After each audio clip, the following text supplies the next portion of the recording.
this is called when you can't do anything with your hair but throw it back and put it in a bun.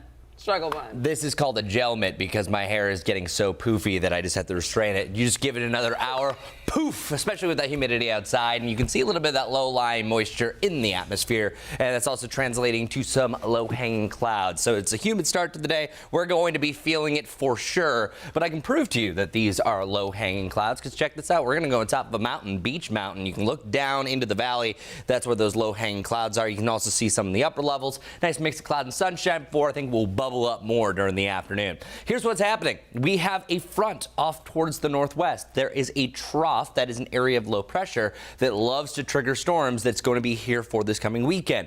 It's a little bit close to the mountains, so I think we have a pretty solid bet that we're going to be seeing rain in the mountains compared to any other area, lower to the mid 70s there.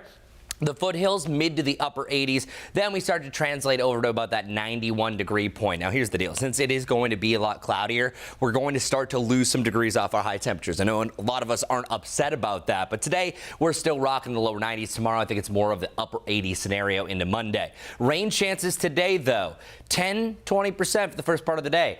This is the better day if you're going to chance anything outside. Of course, both days, the earlier that you do anything, it's going to be better for you. But tomorrow, we even have a chance for rain in the morning. So I'm going to actually step out of the way. I'm going to narrate it. Look to the upper right of this graphic. You're going to see the timing, and I'm also going to walk you through this because we have a bunch of rounds of rain that are going to pop up. As I mentioned, the mountains have the best chance. This is noon.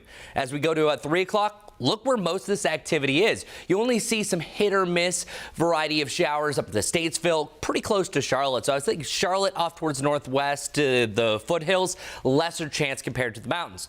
By 7 o'clock, still seeing most of the activity there, but we will hold our rain chances pretty much through the evening and through the overnight. So I would call this round 2 of storms. And then by tomorrow morning, more rain already back in the mountains by 5 a.m. So watch the afternoon.